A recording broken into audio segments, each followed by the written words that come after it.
ce soir, nous allons commencer ce message d'introduction avec le titre « Le conquérant ». Nous allons parler du conquérant parce qu'il dit « conquérant, terrasser les géants, renverser les forteresses ».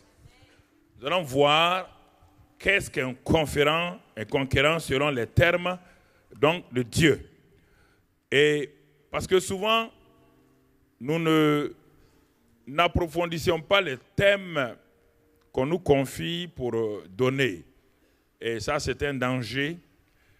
Parce que tout ce qui n'est pas pratique ne reste pas longtemps dans la vie d'un chrétien. Les gens ont tellement de choses, ils ont tellement de théories dans leur tête, que lorsqu'ils finissent une conférence, ce qui reste, c'est ce qui les a marqués d'un fer rouge. C'est ce qui les a marqués, c'est ce qui a été quelque chose de pratique dans leur vie. Et nous croyons que cette semaine, Dieu va nous aider à aller de là-bas.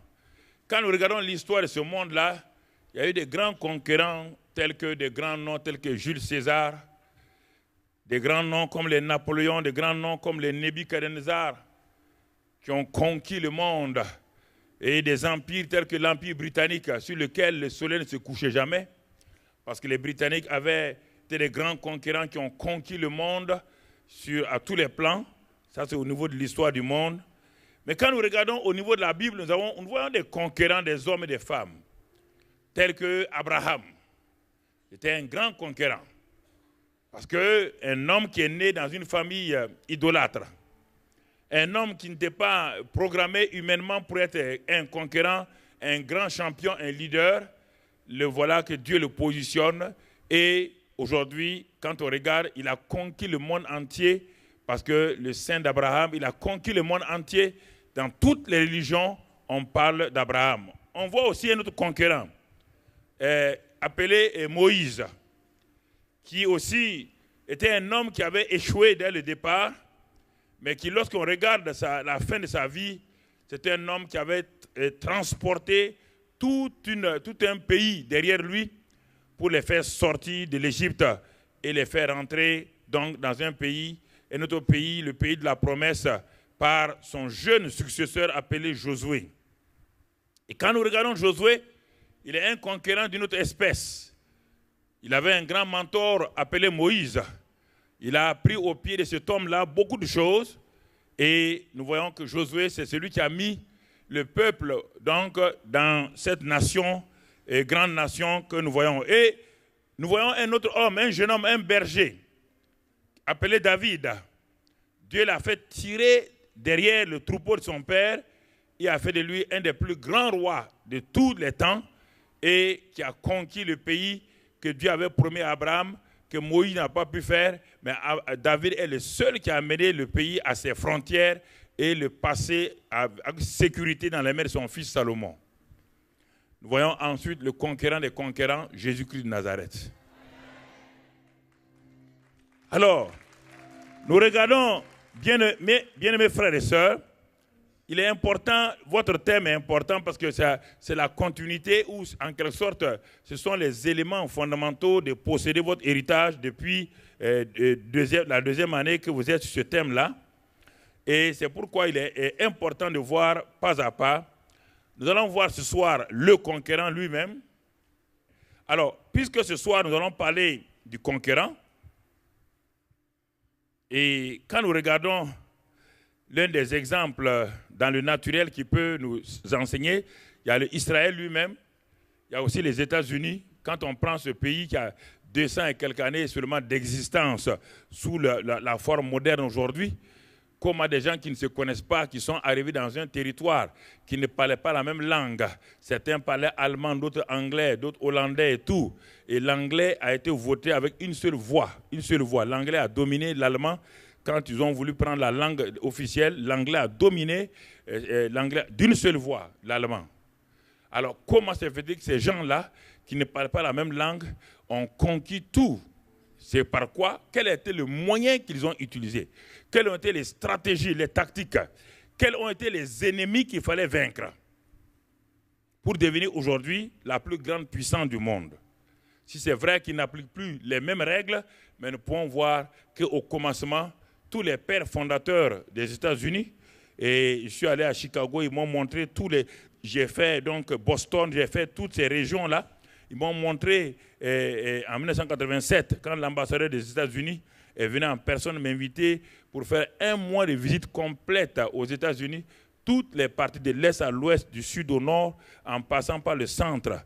Donc, ils m'ont fait voir l'histoire des États-Unis au complet, comment ces choses ont commencé, comment le spirituel avait sa grande place, comment les universités telles que Harvard et autres ont commencé par des principes des universités chrétiennes qui sont devenues des universités non chrétiennes aujourd'hui. Ils m'ont tout expliqué point par point. J'étais émerveillé. Alors, quand on parle de conquérant, comme votre thème le dit, de quel domaine on parle de conquérant? Dans quel domaine? Quelle est la race du conquérant? Chaque conquérant a une race. Napoléon avait sa race. Nebuchadnezzar avait sa race. Jules César avait sa race. C'était un Romain. Aujourd'hui, quand nous parlons de conquérants, les conquérants de quel domaine? Dans quel domaine? Dans quel royaume? De quelle race il fait partie? La Bible dit ici que les conquérants dont nous sommes, dans Acte 17, versets 28 et 29, Acte 17, versets 28 et 29, la Bible nous montre de quelle sorte. Il dit que, car en lui, Christ, nous avons la vie, le mouvement et l'être. C'est ce qu'ont dit aussi quelques-uns de vos poètes. De lui, nous sommes la race. De lui, de Dieu, nous sommes la race. Il faut bien comprendre cela. Nous ne sommes pas là pour être des conquérants en physique, chimie ou en affaires simplement. Non. Notre position, nous allons le voir, est supérieure à tout cela. Nous ne partons pas du naturel pour conquérir. Si nous partons du naturel pour conquérir, alors la plupart d'entre vous, vous allez vous trouver dans une impasse. Nous allons dire quelle est la race, la position du conquérant dont on parle pour votre thème l'an 2014. Il dit, nous sommes de la race de ce Dieu-là, nous sommes de la race de Dieu. Les conquérants dont on parle sont de la race de la nouvelle création, sont de la race de Dieu. Et ça, tant qu'il n'y a pas cette assurance-là, c'est difficile que tu puisses partir pour conquérir. Parce que si tu pars déjà avec le naturel, si tu parles avec tes diplômes simplement, tu ne pourras jamais conquérir. On ne parle pas du conquérant qui est en train de chercher comment se positionner simplement politiquement. Non, mais un conquérant qui est de cette race-là. Mais il est de cette race-là, la Bible dit dans 1 Pierre 2,9 que cette race-là, c'est la race des élus, des gens qui ont été choisis. C'est un sacerdoce royal. Ce sont des rois, des dominateurs. Donc, le conquérant dont Dieu parle, c'est déjà un homme qui est positionné, qui est un roi, qui est un dominateur, qui a la mentalité des gagneurs d'avance. Ce n'est pas n'importe qui. Ce n'est pas quelqu'un qui est en train de fabriquer des choses. Non. D'abord, il faut que tu sois sûr de ça. Une race élue. Tu fais partie des rois, des dominateurs. Ça, c'est très important que tu comprennes.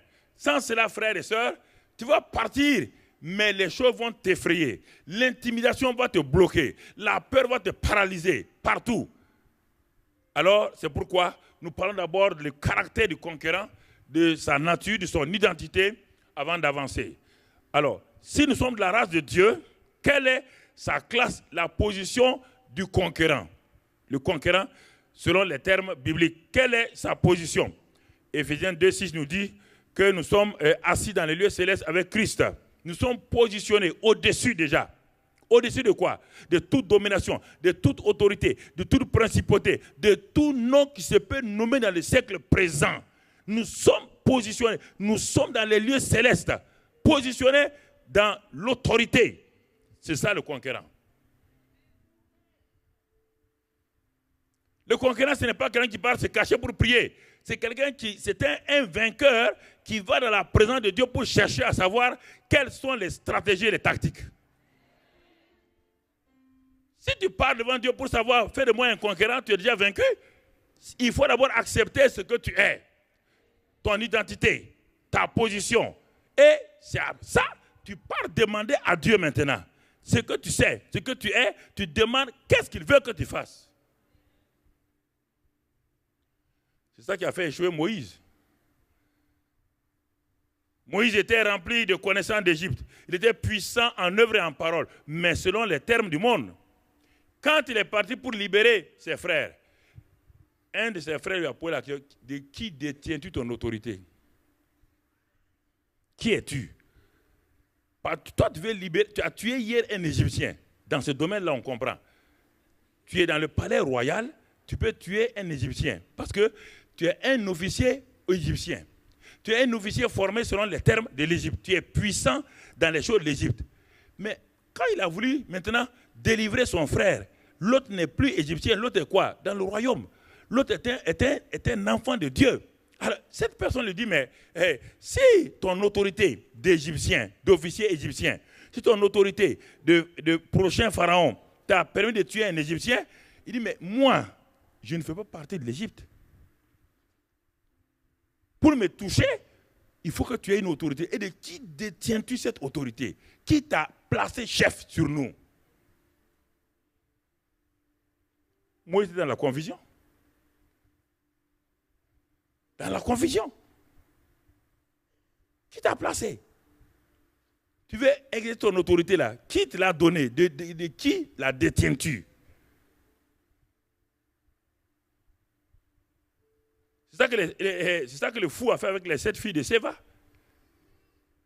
Leur père est souverain sacrificateur. Ils ont vu Paul chasser des démons.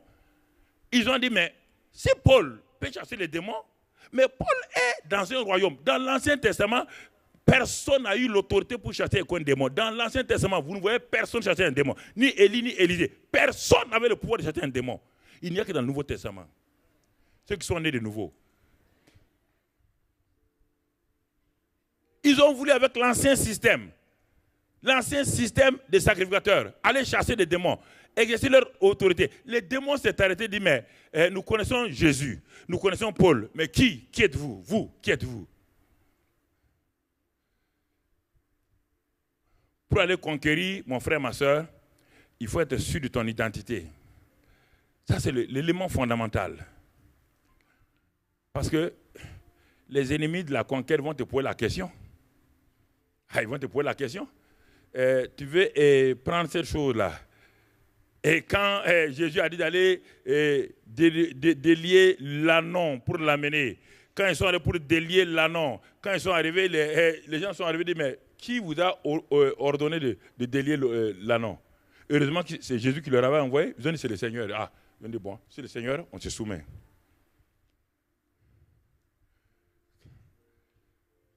Aujourd'hui, en tant que chrétiens, nous sautons beaucoup de choses. Nous disons de grandes choses aux gens, mais ça ne peut pas fonctionner.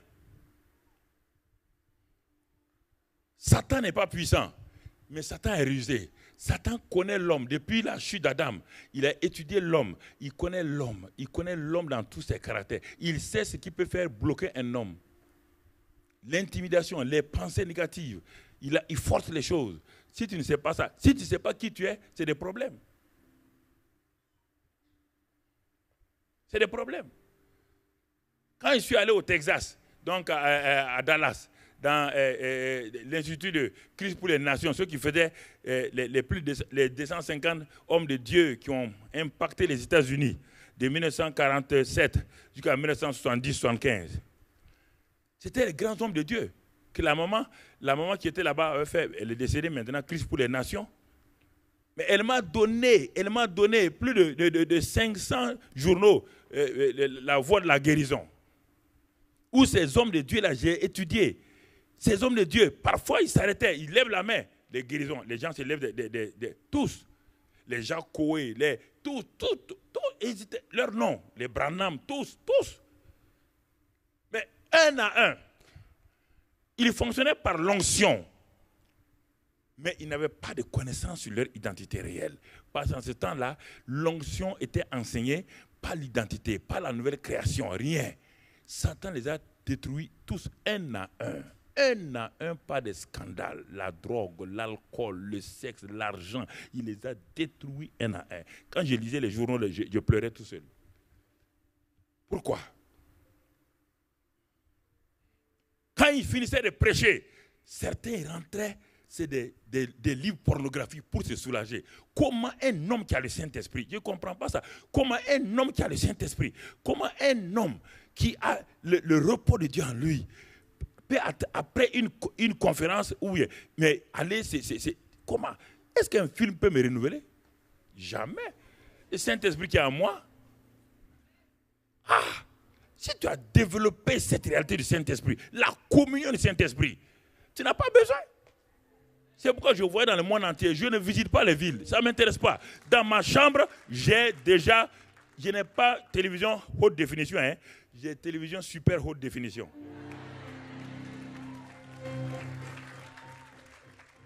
Quand vous voyez le monde spirituel, quand vous voyez les anges, vous voulez voir quoi?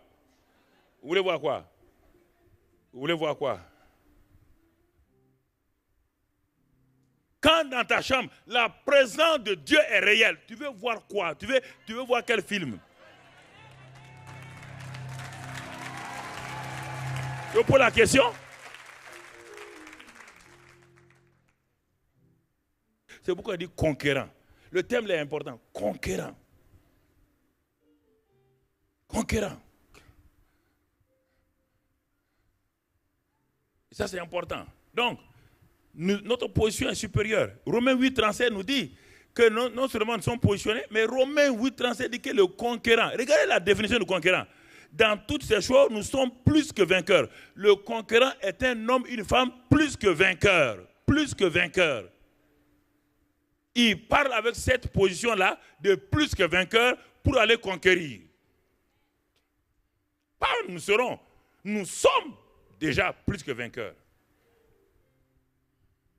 Plus que vainqueurs. Et Satan obligatoirement va vous défier. Toi, tu es plus que vainqueur. Toi, tu as autorité sur moi. Tu as autorité sur moi. Écoutez, quand l'onction est là, l'onction est là. L'onction ne part pas. Il faut savoir l'entretenir. Si tu n'as pas la communion avec le Saint-Esprit, l'onction s'en va. Si tu as la communion avec le Saint-Esprit, l'onction reste. C'est-à-dire que le Saint-Esprit ne change pas, mais l'onction peut diminuer ou grandir. Pas le Saint-Esprit. Lui, il est constant. Mais l'onction peut grandir ou diminuer selon ta relation avec le Saint-Esprit. Donc, il faut faire attention beaucoup à ta relation avec le Saint-Esprit. Fais attention à ta relation avec le Saint-Esprit. Développe ça. Quand il y a un petit péché, confesse rapidement. Ne laisse pas Satan t'accuser, parce qu'il t'accuse, si tu veux t'arrêter devant lui, il va t'affronter et avec vérité. Il va t'affronter.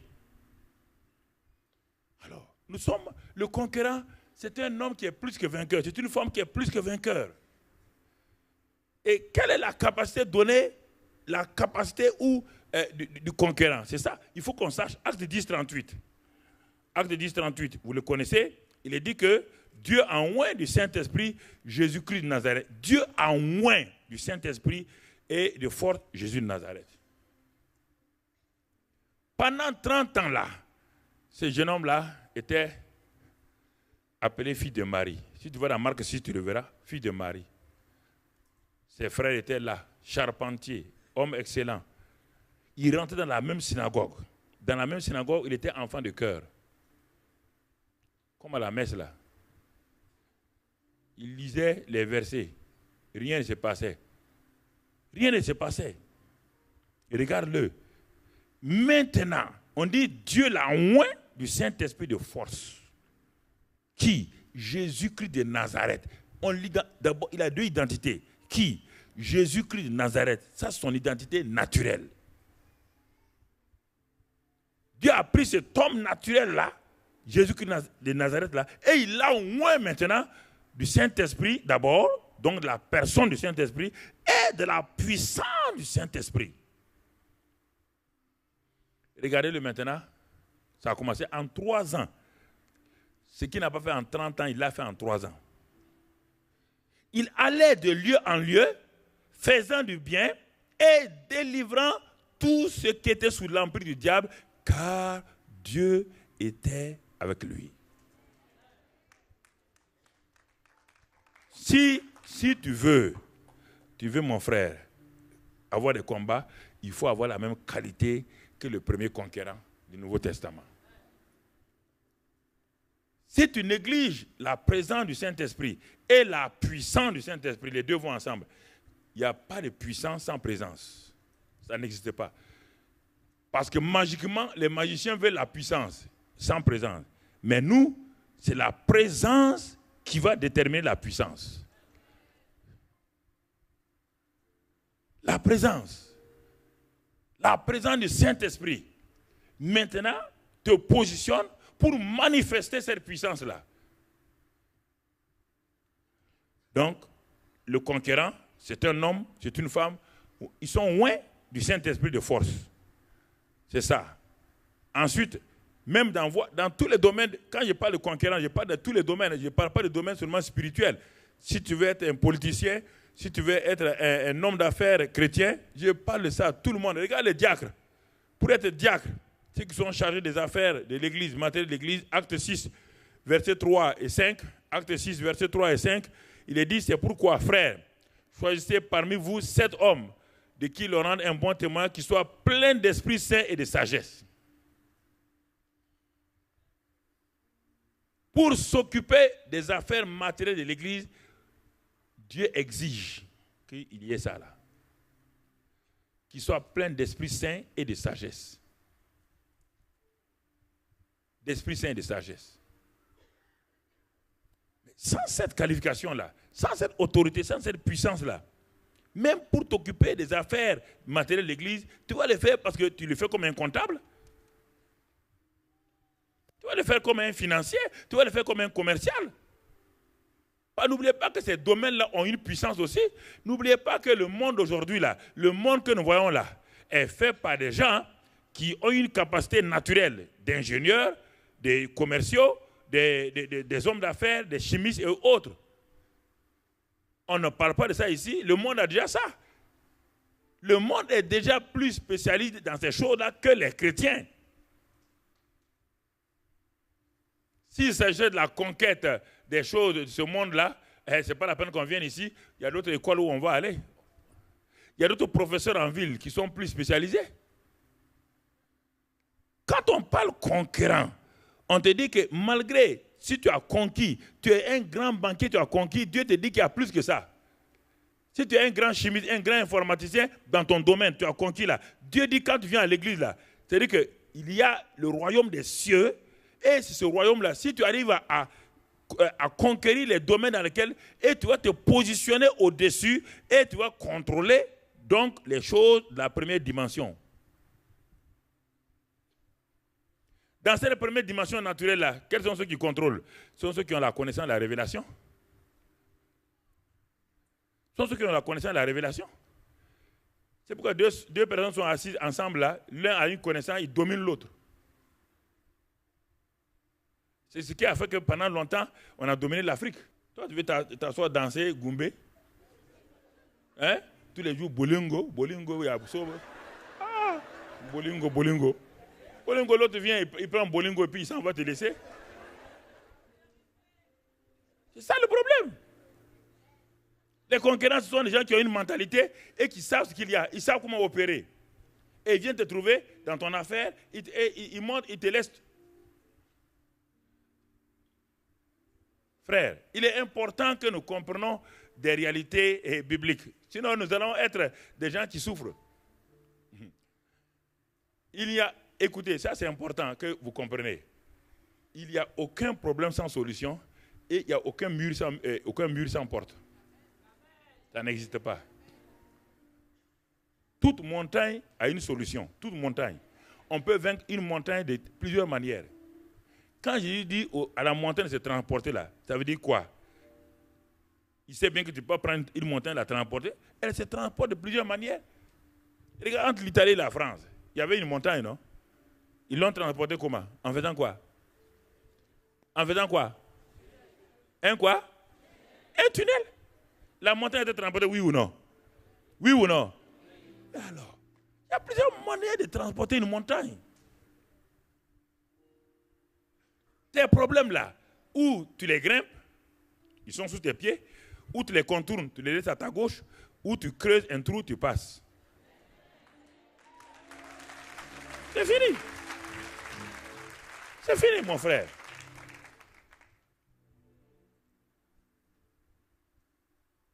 Quand Moïse est arrivé devant sa mer rouge, Moïse a tendu son bâton, la mer rouge est ouverte. Quand Élie est arrivé, lui, il a frappé à le manteau, ça s'est ouvert. Élisée, même chose, ça s'est ouvert. Chacun a ouvert sa mère d'une manière ou d'une autre. Quand Jésus voulait passer de l'autre côté, qu'est-ce qu'il a fait? Il a frappé, il a ouvert, qu'est-ce qu'il a fait? Il a pris un pied, il a posé sur l'eau, puis il a commencé à marcher.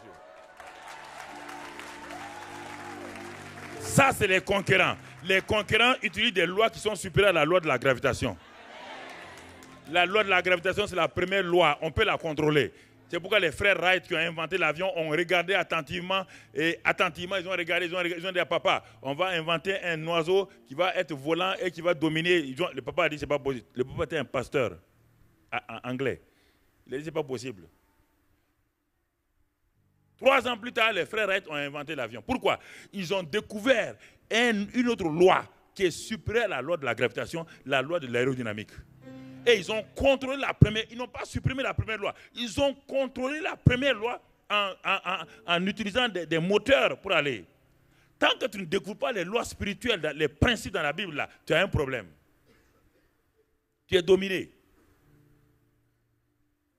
Tu es dominé.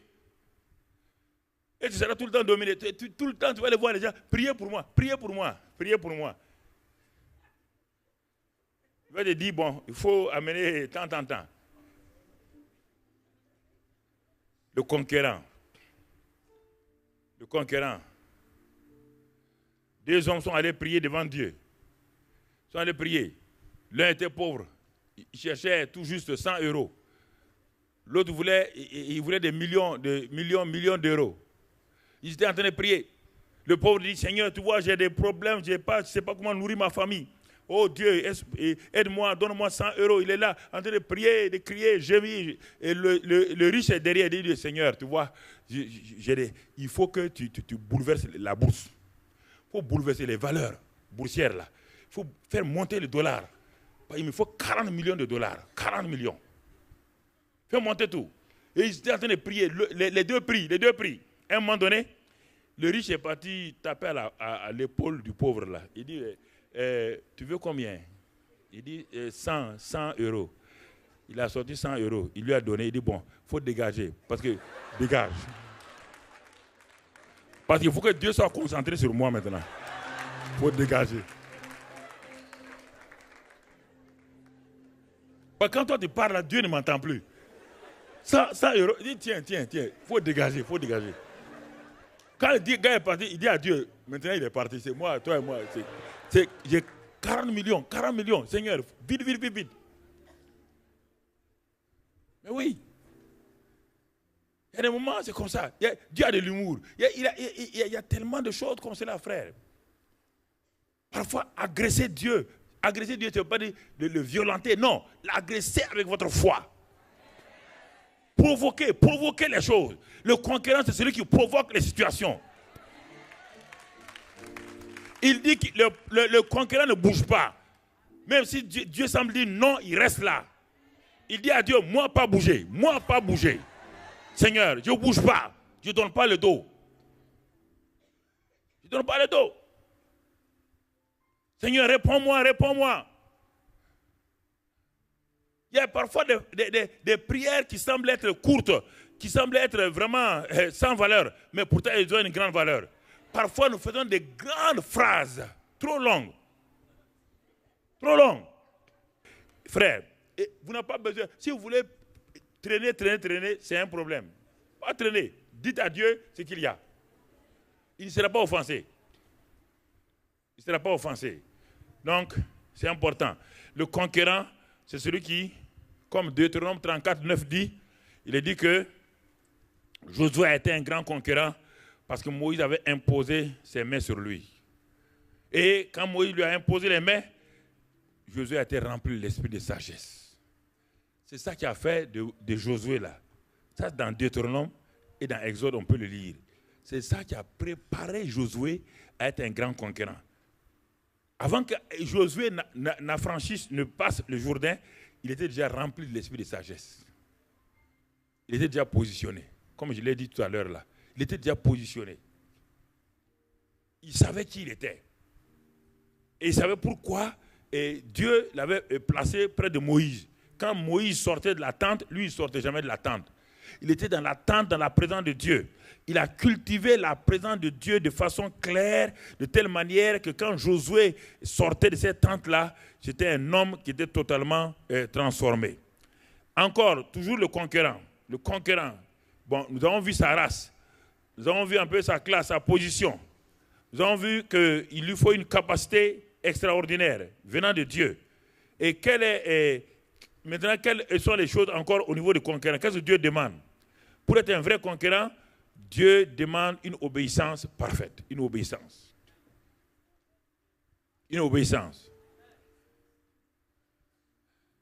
Abraham, le conquérant, Dieu lui a dit des choses qu'il n'a pas comprises. Quitte ton pays, ta patrie, la maison de ton père. Quand on lit dans Genèse 12, mais quand on va au verset 3, on dit Abraham partit, comme l'Éternel lui avait dit. Abraham partit. Et la plupart des gens n'arrivent pas à accomplir leur conquête parce que cette partie-là, ils entendent ce que Dieu a dit. Ils entendent la parole de Dieu, mais ils ne mettent pas en pratique ce que Dieu a dit. Abraham aurait pu dire, alléluia, Dieu m'a révélé que je serai grand, les nations vont sortir de moi, des rois vont sortir de moi. S'il ne partait pas, rien n'allait se passer. Rien, absolument rien n'allait se passer. Mais la Bible dit dans Genèse 12, 4, donc, Abraham partit. Comme, il est parti comment? Comme l'Éternel lui avait dit. Il est parti comme un conquérant. Pourquoi? Conquérir quoi? Conquérir le pays dont Dieu a parlé et conquérir sa grande réputation, sa renommée. Il fallait conquérir tout cela. Tout ça, Dieu lui avait donné le panier de bénédiction. Mais il fallait maintenant conquérir. C'est pourquoi je dis ça. Quand on parle de conquête, automatiquement, ça veut dire que Dieu a déjà défini le champ de conquête et maintenant, c'est à toi d'obéir et d'utiliser les stratégies et les tactiques de Dieu. Il est parti. Il partit. Quand les enfants d'Israël ont été libérés par Moïse, la Bible dit, eux aussi, ils partirent. Ils partirent. Et dans Jean 6, versets 35 à 39, la Bible dit là-bas que Jésus dit, je suis descendu du ciel pour faire non ma volonté, mais pour faire la volonté de celui qui m'a envoyé. Il est descendu du ciel pour conquérir ce que Dieu avait perdu au travers du premier Adam. Et c'est pourquoi il dit, je suis descendu du ciel. Non pas, il n'est pas descendu du ciel, maintenant arrivé sur la terre, voir ce qu'il va faire. Non, non, non, non. Avant de venir, le champ de conquête est déjà défini, l'objet de la conquête est déjà clair. Il est venu sauver l'humanité, il est venu sauver les hommes. C'est pourquoi, si tu lis la suite, il va te le dire, la suite du verset dit, je suis descendu non pas pour faire ma volonté, mais la volonté du Père. Et quelle est cette volonté-là? Il dit, la volonté de celui qui m'a envoyé, c'est que je ne perde rien de tout ce qu'il m'a donné et que je le ressuscite au dernier jour. Alors, ce soir-là, c'est tout juste pour introduire des éléments pour lesquels tu vas réfléchir. Si tu es un pasteur, on t'affecte dans un quartier ou dans une région, ça veut dire que ton leader a reconnu que ton champ de conquête, c'est là-bas. Et si tu ne prends pas garde de regarder bien, parce que Dieu passe par des leaders, des mentors pour vous positionner. Il dit, bon, toi, tu vas aller maintenant à telle ville, bon, c'est pas moi, tu vas aller en Ukraine. C'est le champ qu'on t'a donné. Cela veut dire que le champ de conquête a été défini par le leader. Et on n'envoie personne sans potentiel, sans capacité. Mais il faut ouvrir les yeux pour savoir que ça là, quand Abraham partait, la seule chose, c'est la parole de Dieu qu'il avait. N'ayons pas peur de ça. Quand Abraham partait, il n'y avait que la parole de Dieu qu'il avait. Dieu ne lui a pas apparu de façon visible. Dieu lui a parlé, frère. C'est sur la parole-là qu'Abraham est parti sans sentiment.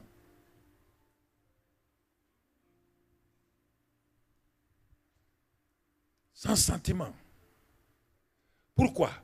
Parce que Abraham, qui va devenir le père de la foi, a compris que la foi est liée toujours à la parole que Dieu nous dit. La foi n'a pas d'autre source que la parole de Dieu. La foi n'a pas de source. La prière ne donne pas la foi. La foi est liée à la parole de Dieu. C'est pourquoi Jésus-Christ, étant la parole de Dieu, il est le chef et le consommateur de notre foi. Romains 12, on voit là-bas, verset 2. La foi n'est pas un sentiment, n'est pas quelque chose que je ressens. Non. La foi est liée parce que Dieu a parlé. Quand Dieu a parlé, alors cela crée en vous la foi. Et si vous décidez de pratiquer ce que Dieu a dit, vous allez voir tout de suite que Dieu va veiller sur sa parole pour l'exécuter. Ce que Dieu a dit ne deviendra réalité que lorsque vous décidez d'agir. Tant que vous allez rester pour prier, continuer à prier, il y a un problème. La prière a son temps, a son rôle. Mais à un moment donné, Abraham partit. Il a prié, mais il partit. Moïse a prié, mais il partit. Tous ont prié, mais ils sont partis. Pourquoi? Parce que Dieu a dit de partir. Dieu a dit de partir. Dieu a dit de partir. Dieu me dit, après 14 ans de travail, au moment où j'étais bien, il m'avait déjà parlé ici en France. Mais je pensais que bon, 14 ans maintenant où j'étais bien, j'avais une bonne position et les gens me respectaient, je voyais les autorités de mon pays comme facilement et tout, et les autorités de la sous-région facilement. En ce moment, Dieu me dit, maintenant tu es prêt. Ce que je t'ai confié là, il faut aller le faire. Mais Dieu me dit, regarde tout ce que j'ai dit. Tout a été dessiné en 1980. La télévision, tout ce qu'on a, tout était déjà. Si vous venez dans mon bureau, je vais vous montrer ça, le papier, tout est dessiné par un dessinateur. Je lui ai dit, voilà tout ce que Dieu m'a dit. Je n'étais pas pasteur. Hein. J'étais directeur commercial, contrôleur de gestion, directeur administratif et financier d'une entreprise. Comme Dieu savait que je devais aller, il m'a propulsé maintenant directeur général d'une autre société, la plus grande société du pays. Il va apprendre là-bas à gérer, parce que tu vas voir comment gérer les hommes. C'est la même chose que l'Église. Je suis allé là-bas 6 ans. Quand les 6 ans sont finis, Dieu dit, si c'est le chiffre de l'homme, 7e, s'il faut, maintenant, il dit, bon, tu vas abandonner. Tout le monde m'a dit, tu es fou. Il dit, tu vas faire quoi? Je m'en vais pour prêcher, gagner des âmes. Il dit, mais gagner des âmes. Tu gagnes déjà des âmes? Tu comprends, frère? Tout le monde m'a traité de fou. J'ai démissionné. Je suis allé voir les autorités, je démissionne. Les gens ont dit non, est-ce qu'il n'a pas volé l'argent? Il dit, faites enquête. Dieu m'a dit de faire attention à mon passé, car mon passé peut rattraper mon futur. Fais attention à ce que tu fais aujourd'hui. Fais attention, l'intégrité, tout. Développe ça maintenant, dans l'argent, en plein milieu de l'argent. J'ai développé l'intégrité quand les gens, les commerçants, les hommes d'affaires venaient me proposer des milliards. C'est en ce moment que je disais non. J'ai développé ça dans les affaires. Pas quand je suis pasteur, hein, dans les affaires. J'ai vu des milliards passer dans mes mains, mon frère. Et c'est ça Dieu me dit, s'il n'y a pas ça là, tu ne pourras pas conquérir quoi que ce soit. Devant toi là, Satan va te matraquer. Et c'est ça qui me sauve jusqu'aujourd'hui. Le monde là, le monde ne pardonne pas. Hein? Le monde est méchant, il ne pardonne pas. Il ne pardonne pas, surtout quand tu es un homme de Dieu, ils ne te pardonneront jamais. Satan va tout faire pour te croquer. Ça c'est important que vous compreniez ces vérités-là, jeunes gens. Vous croyez que peut-être c'est bon aujourd'hui, mais demain ce n'est pas bon. Alors nous avons vu le caractère un peu du conquérant. Donc je vais parler maintenant rapidement de l'objet du champ de la conquête. On a parlé de conquérant rapidement. Regardons le champ de la conquête, l'objet de la conquête. Et là, j'ai noté quelques éléments. Que je vais partager avec toi. J'ai dit et je répète, on ne peut conquérir que ce que Dieu nous a déjà donné. La conquête est faite par la foi. Elle est faite par la foi. La conquête de la guérison, c'est dans tous les domaines qu'il y a conquête. Ce n'est pas seulement dans le domaine des affaires, dans le domaine des politiques, dans le domaine du ministère. Dans tout est conquête. Dieu te dit, par ces meurtrissures, je t'ai déjà guéri. Alors, Dieu te dit, tu es un conquérant. Maintenant, il faut conquérir ta guérison. Parce que moi, je l'ai déjà donné. Je t'ai donné ta guérison il y a 2001. Allez, conquiert là maintenant par la foi. Et c'est en ce moment que les symptômes commencent. C'est en ce moment que les radios montrent le contraire. C'est en ce moment que les examens médicaux montrent le contraire. Dieu dit, mais il faut conquérir. Les grands hommes dont je parle là, qui guérissaient les gens là, la plupart d'eux sont morts comme ça parce que quand ils étaient malades eux-mêmes, ils n'arrivaient pas. Ils couraient tous chez Kenneth Hagin, ils couraient tous chez T.L. Osborne, ils couraient tous chez Oral Aubert qui étaient restés les derniers pour leur demander, mais comment on doit faire? Il dit non. Quand vous voulez conquérir le monde pour Dieu, c'est facile. Mais vos problèmes personnels là, il faut savoir les conquérir aussi. Parce que si vous n'êtes pas vainqueur dans votre propre vie, dans votre propre famille là, Satan va vous avoir tôt ou tard. Satan n'a pas peur de quelqu'un qui a échoué dans sa famille, qui a échoué dans son caractère. Satan n'a pas peur. Il l'attend tranquillement, pas tôt ou tard, il va l'avoir. N'oubliez pas cela. Hein? Satan te met d'abord de côté, parce que pour toi, ce n'est pas pressé. Il sait que tu veux pas renoncer, il te met de côté. Il s'occupe de ceux qui l'embêtent. Toi, tu ne l'embêtes pas, puisque ta main est déjà dans sa bouche.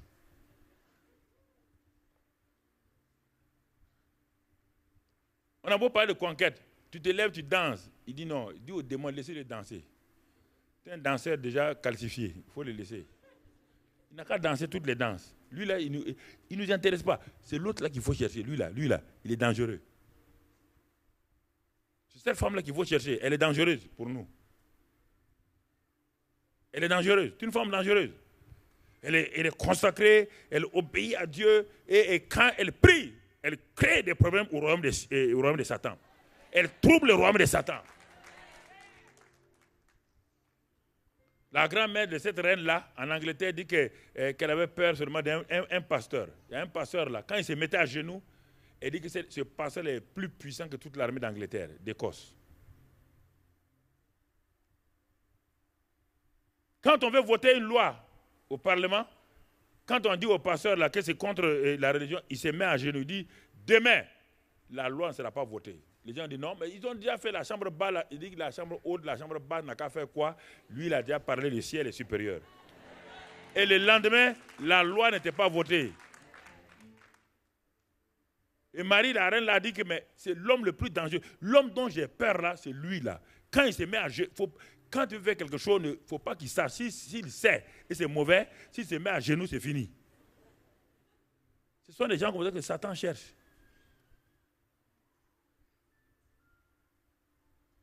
La conquête, là, elle a ses blessures. Elle a ses larmes. La conquête a des temps de déception. Parfois, la conquête, il y a ce temps de trahison. Vous ne pouvez pas être un conquérant sans vous préparer à accepter certaines choses qui sont autour de vous. Il n'y a pas Jésus-Christ, le plus grand conquérant. Regardez autour de lui, quel problème il a eu. Regardez Paul, regardez Moïse, regardez David, regardez-les. Regardez-les. Mais ce qui est important, c'est que vous avez déjà vaincu. Il ne faut jamais désarmer. Vous êtes plus que vainqueur. Il ne faut jamais vous décourager. Il ne faut jamais lâcher. Vous êtes déjà conquérant et vous demeurerez si vous avez confiance en ce que Dieu a dit de faire, ou Dieu vous a promis. Donc, l'objet de notre conquête, regardons un peu. On va aller prendre ça dans Josué. C'est le modèle qu'on peut. Josué, j'ai noté quelques versets. Josué 1, versets 2 et 4. Moïse, mon serviteur, est mort. Maintenant, lève-toi, passe ce Jourdain, toi et tout ce peuple, pour entrer dans le pays que je donne aux enfants d'Israël. Notez bien, hein, vous voyez bien, pour entrer dans le pays que je donne aux enfants d'Israël. Donc Dieu dit qu'il donne. Regardez bien, vous allez voir, ça c'est tout juste avant le Jourdain. Maintenant, Dieu va ajouter une autre phrase. Si vous ne la lisez pas, il dit maintenant, tout lieu que foulerait la plante de votre pied, je vous le donne. Non, regardez bien les deux versets, parce que vous dites Amen. Et les deux versets ne sont pas au même endroit. C'est-à-dire que Dieu dit, il dit à Josué, quand les 40 jours de deuil de Moïse sont finis, il encourage Josué, il dit, lève-toi, lève-toi. Il l'encourage en lui disant que je donne le pays là, le pays que vous voyez là, je vous le donne. Je vous donne le pays. Mais regardez maintenant, il dit, qu'est-ce qu'il dit? Il dit, tout lieu que foulera la plante de votre pied. Mais le pays est où? Et derrière où? Derrière quoi? Le Jourdain. Oui ou non? Quand Dieu parlait le verset 1 et 2, Josué était où? Avant le Jourdain. Est-ce qu'il avait déjà ses deux pieds pour être là-bas, non? Est-ce que Dieu lui a donné ce territoire-là? Dieu leur a donné quel territoire? Le territoire qui est au-delà du... Bien qu'il leur ait donné déjà le pays, il dit maintenant, c'est lorsque tout lieu que la foulera la plante de votre pied. La conquête, c'est ça. Qu'est-ce que ça veut dire, la plante de votre pied?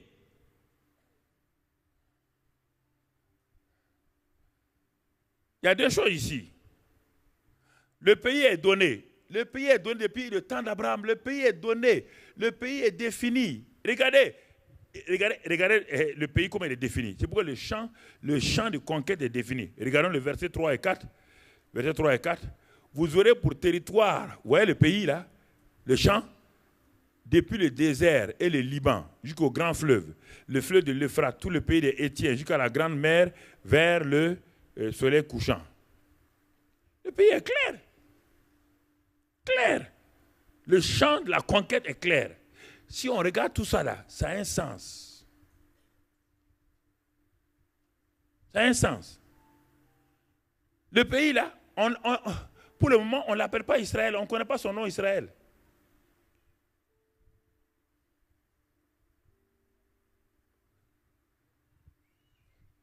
Je veux dire, dans les temps modernes d'aujourd'hui, on ne l'appelle pas Israël. C'est-à-dire que Dieu avait donné le nom Israël à qui? À un individu. Il s'appelle Jacob à Israël. Et là encore, lui aussi, si vous regardez, lui aussi était dans un torrent, le torrent de Jabbok. Il était arrêté là-bas comme Jacob. Et il a commencé à lutter avec Dieu. Il a dit à Dieu de le bénir. Et c'est après ça que lui aussi est entré dans son nouveau nom, Israël. Regardez maintenant, ils vont entrer dans le territoire là, mais Dieu leur donne les limites, les frontières du territoire. Et si vous prenez dans la Bible hébraïque, dans la Bible en hébreu, vous prenez les différents noms là, vous allez trouver ces différents noms là dans le nom actuel d'Israël.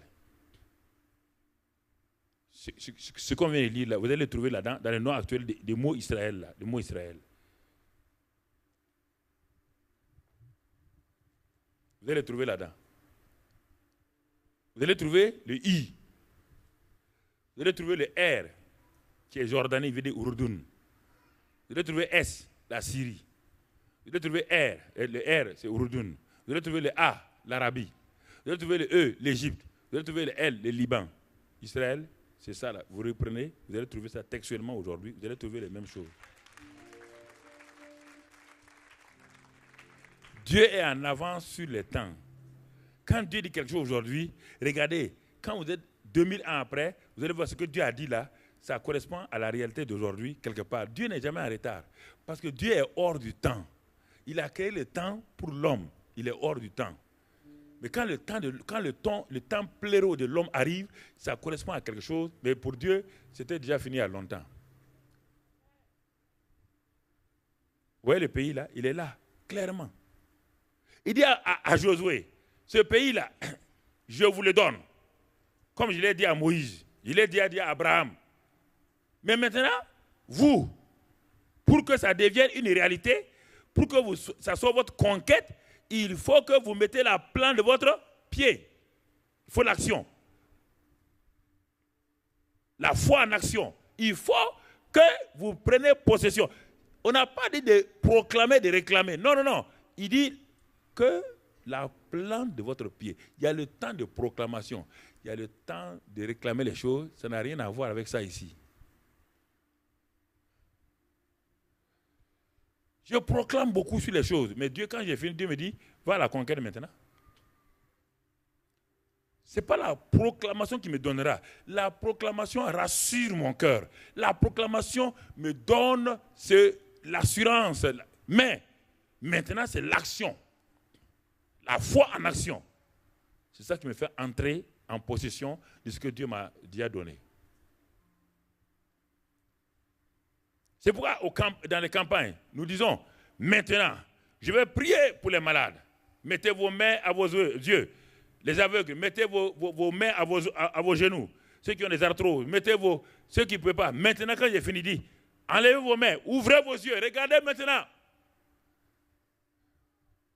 J'ai proclamé la parole. J'ai dit, maintenant, regardez. J'ai dit, toi, paralytique, lève-toi.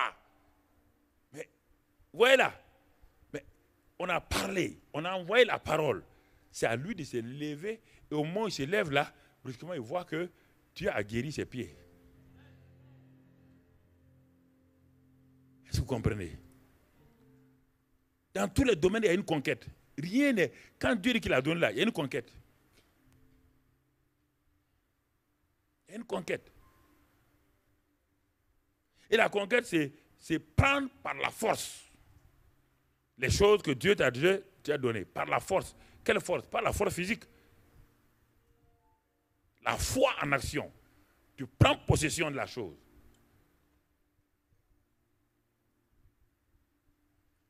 Canaan existait. Canaan était une réalité. C'était là. Mais qu'est-ce que Canaan encore? Regardons le Canaan. Qu'est-ce que c'est? Regardons Deutéronome 8 maintenant. Deutéronome 8. Pour que nous puissions comprendre. Quand Dieu vous donne quelque chose, il vous décrit la chose pour vous donner la passion. Deutéronome 8, verset 7. Car l'Éternel, ton Dieu, va te faire entrer dans un bon pays. On va s'arrêter là. Le champ de conquête là est une réalité. Mais aussi, Dieu dit c'est un bon. Toute chose que Dieu veut te donner. La position politique que Dieu veut te donner là, c'est un bon pays. La position d'affaires que Dieu veut te donner, c'est un bon pays. La position professionnelle que Dieu veut te donner là, c'est une bonne position. Tout ce que Dieu donne est bon. Il dit la bénédiction de l'Éternel n'est suivie d'aucun chagrin. Ce que Dieu donne là, Dieu dit c'est un bon pays. Mais il faut être sûr que Dieu t'a donné. C'est pourquoi cherchez à savoir d'abord ce que vous voulez conquérir là. Est-ce que ça correspond à la volonté de Dieu pour votre vie? Il ne faut pas dire parce qu'un poste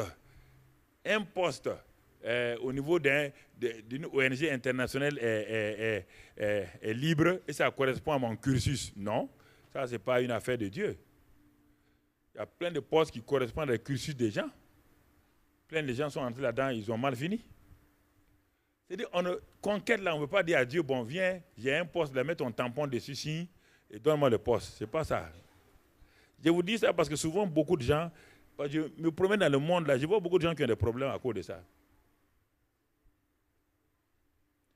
Si Dieu m'a dit de commencer, quand Dieu m'a dit de commencer là, les gens ont dit c'est possible. Je dis ici, je veux commencer. Je dis, Dieu m'a dit, regarde, ne demande jamais l'argent à quelqu'un, n'emprunte jamais l'argent. Et je vais te montrer. Parce que les gens croient qu'il y a des pays pauvres et des pays riches. Il dit, qui a créé le monde? Il dit, c'est lui. Écoutez, je vais vous dire une vérité. Il dit, c'est lui qui a créé. Une vérité que vous devez comprendre. Dieu n'a jamais créé, il n'y a pas un pays que Dieu a créé, appelé Burkina, appelé Côte d'Ivoire, appelé Congo. Dieu dit qu'il n'a jamais créé ça. Il dit dans quelle partie où lui a dit ça? Il a créé la terre.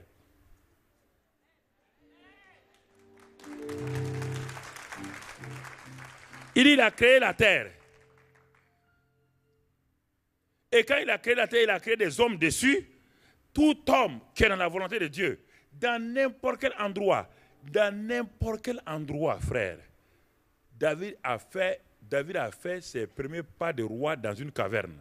Ça l'a empêché d'être roi? Hein? Ça l'a empêché? C'était un simple berger.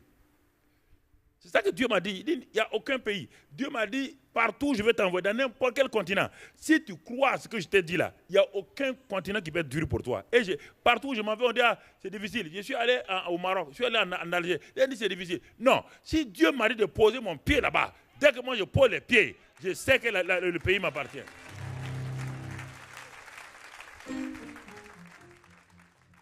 Je ne pars pas pour partir, frère. Jamais. Je me vois en train de me promener en Inde, tout seul, en Inde. Mais Dieu m'a dit d'aller en Inde. Satan a dit, tu ne sortiras pas de l'Inde. Il a failli me tuer dans une église. Il dit, Dieu m'a dit, c'est moi qui t'ai envoyé en Inde là. Il faut rester tranquille. Il ne peut pas te tuer. La conquête, il faut être sûr que Dieu a parlé. Il faut être sûr que Dieu est avec toi.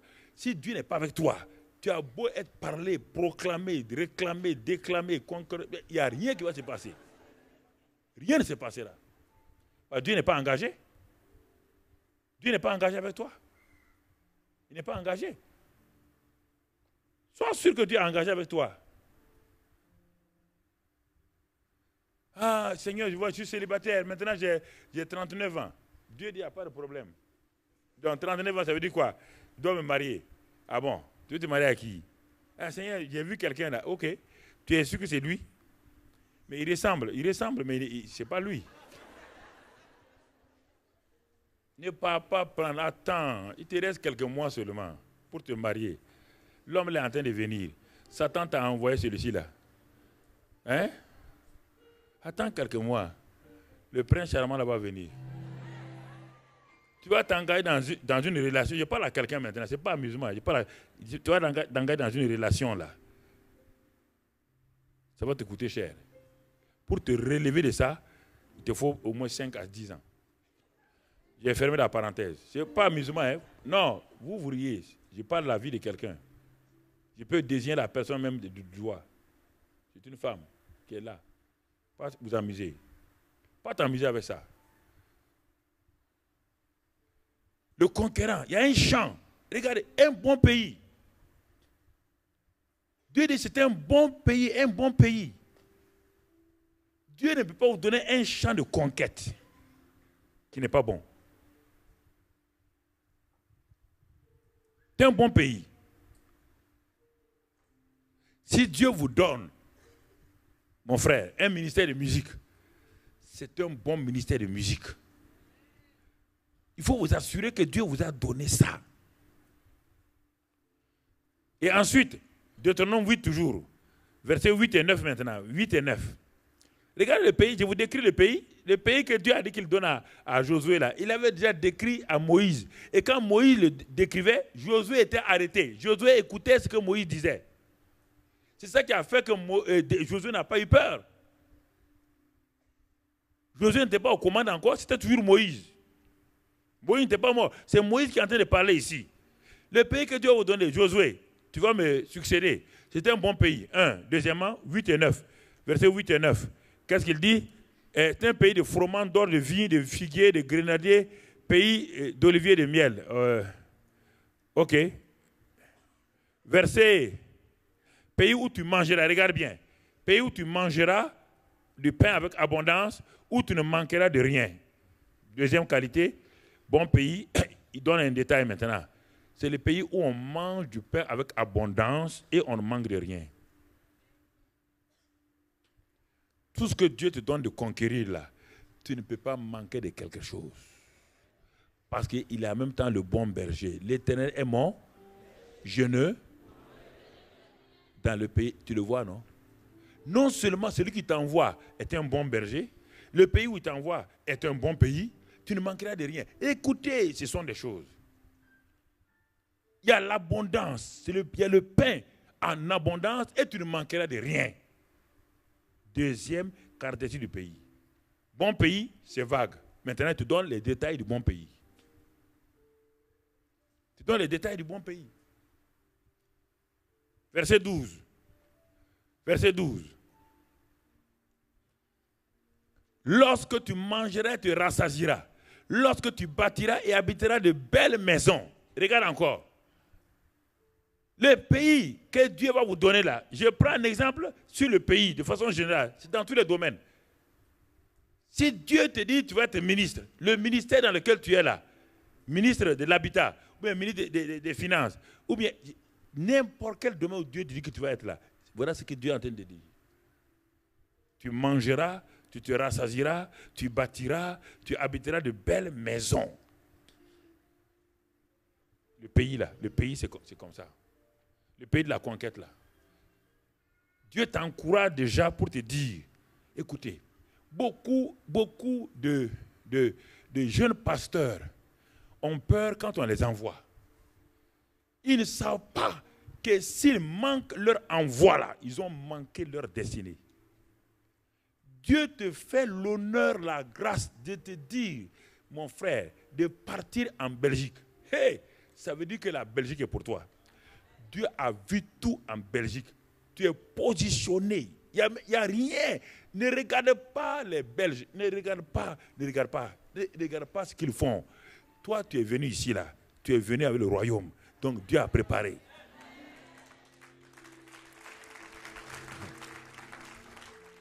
N'ayez pas peur, frère.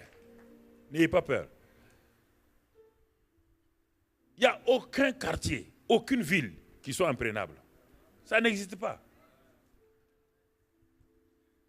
N'allez pas discuter avec les gens. Dieu n'a pas d'aller discuter avec les gens. Dieu n'a pas d'aller voir. Non. Dieu te dit, positionne-toi. Le pays là, tu vas habiter. Tu vas habiter de belles églises. Tu vas bâtir de belles églises. Mon frère, il y a des moments où Dieu veut te faire bouger pour être la tête. Tu ne peux pas être la tête où il y a déjà une tête. Il n'y a pas deux têtes. Sinon, c'est une excroissance, on la coupe. Dieu veut vous élever. Arrêtez d'avoir peur. Non, Dieu veut vous élever. Quand on dit fais ça, la fais. Ton territoire. Et ton territoire est pour toi. Marche là-dedans comme tu veux. Marche là-dedans. N'aie pas peur. Dieu est avec toi. Le même Dieu qui avait ton mentor là, le même Dieu qui avait ton leader là, le même Dieu est avec toi ici. C'est pourquoi Dieu a dit à Josué, de même que j'étais avec Moïse, je serai aussi avec toi.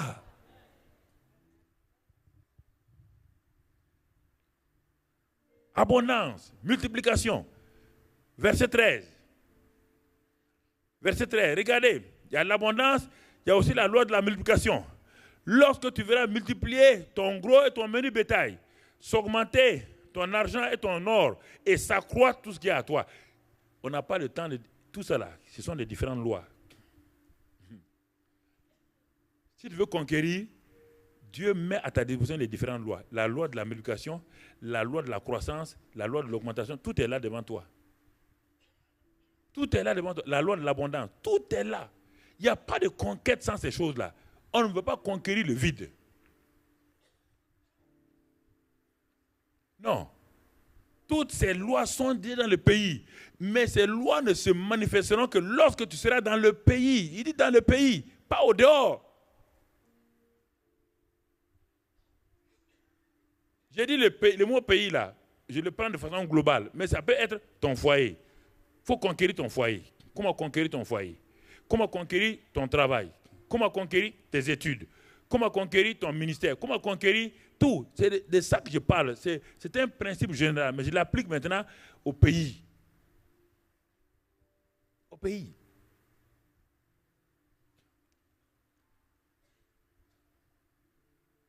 Je marchais, je regardais les terrains. Je prenais ma voiture, je faisais la ville de Ouagadougou. Je dis, Seigneur, merci. Tu m'as donné la plus grande église du Burkina. Merci, Seigneur. Je n'ai pas d'église. Mais je vois déjà la plus grande église du Burkina. Sans église. On n'a pas besoin d'avoir un bâtiment pour avoir la plus grande église. La plus grande église est en toi. C'est en toi et tu la sors. Ce bâtiment-là, c'est dans un architecte. Il a sorti ça. Il a manifesté le bâtiment. Mais le bâtiment était où? En lui. Qu'est-ce qui est en toi actuellement? Qu'est-ce qui est en toi? Quand tu regardes, tu es limité. Ton Dieu est limité. Quand tu regardes, tu es non, c'est pas possible. Je ne peux pas percer dans mon travail. Il y a un chef de service. Non, laisse-le tranquille. Laisse le chef de service tranquille. Ce n'est pas lui ton problème. C'est ta vision. Comment tu vois les choses? Comment tu regardes les choses? Si toi tu vois petit, le chef de service va te piétiner. Laisse-le, ne le hais pas. Laisse-le tranquille. Continue. Regarde. Jeunes gens, n'ayez pas peur. Je vous assure, n'ayez pas peur.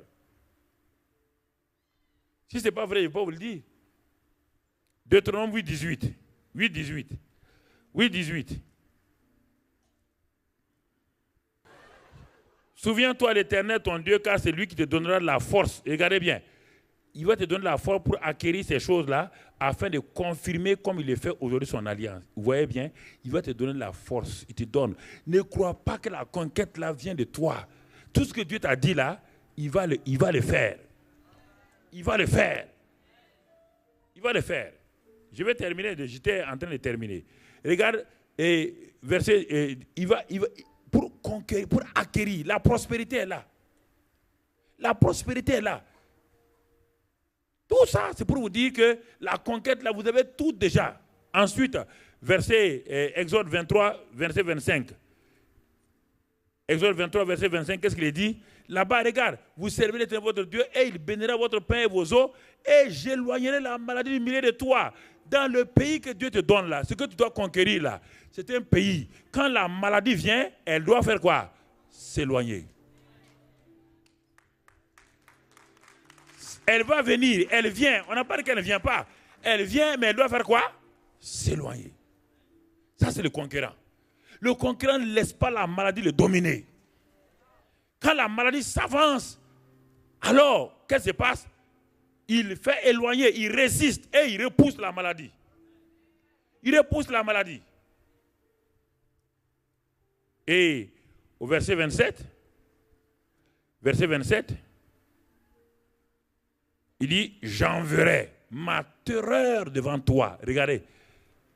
J'enverrai ma terreur et je mettrai en déroute tous les peuples chez lesquels tu arriveras et je ferai tourner le dos devant toi à tous tes ennemis. Donc, en réalité, la conquête là, je vous ai donné le pays de la conquête. Mais ce n'est pas ça qui est important, c'est toi-même. Dieu dit, regarde tout ce que Dieu a fait. Ce n'est pas toi. Dieu te dit que même tes ennemis là, il va envoyer la terreur devant toi. Et il ne peut pas te vaincre. Il ne peut pas. Maintenant, c'est toi le vrai problème. Ce n'est pas les ennemis. Ce n'est pas que Dieu n'a pas donné le pays. Ce n'est pas que Dieu n'a pas donné l'argent. Ce n'est pas que Dieu n'a pas donné la bonne santé. Dieu a donné tout ça. Il parle de toi. On termine par le verset Deutéronome 11. Deutéronome 11. Le pays que vous allez posséder est un pays de montagnes et de vallées et qui boit les eaux de la pluie du ciel. Verset 12. C'est un pays dont l'Éternel, ton Dieu, regarde maintenant, le pays de conquête là, c'est un pays dont l'Éternel, ton Dieu, prend soin et sur lequel ton Dieu a continuellement les yeux du commencement à la fin de l'année. Cela veut dire quoi? Tout ce que Dieu te dit de conquérir là, lui-même va regarder pour prendre soin jusqu'à ce que tu rentres dans ta conquête. Il ne te laissera pas aller seul. Il ne te laissera pas faire. C'est lui-même qui s'occupe de ça. C'est pourquoi cette semaine-là, écoute chaque orateur. Très bien. C'est une semaine pratique. Écoute chaque orateur qui va venir. Prends les cassettes. Va les écouter. Va les découper. Et tu vas voir de grandes choses. Telle est mon introduction ce soir-là. On va s'arrêter là. On va prier pour que Dieu termine. OK. Père, nous te remercions ce soir. Nous te bénissons pour cette introduction qui a été un peu longue, mais Seigneur, qui était indispensable pour situer déjà le contexte dans lequel nous allons évoluer. Merci pour ton peuple qui a été patient pour tout ce que tu as fait dans nos vies. Sois béni et sois loué pour tes grandes merveilles. Sois exalté et sois béni, Seigneur, parce que tu fais toutes choses à merveille. Merci pour chaque orateur qui va venir et qui va ajouter, qui va compléter pour qu'ensemble nous puissions être des instruments entre les mains de ce peuple de Dieu et pour la gloire de ton nom, Père. Sois béni au nom de Christ Jésus. Amen. Que le Seigneur vous bénisse.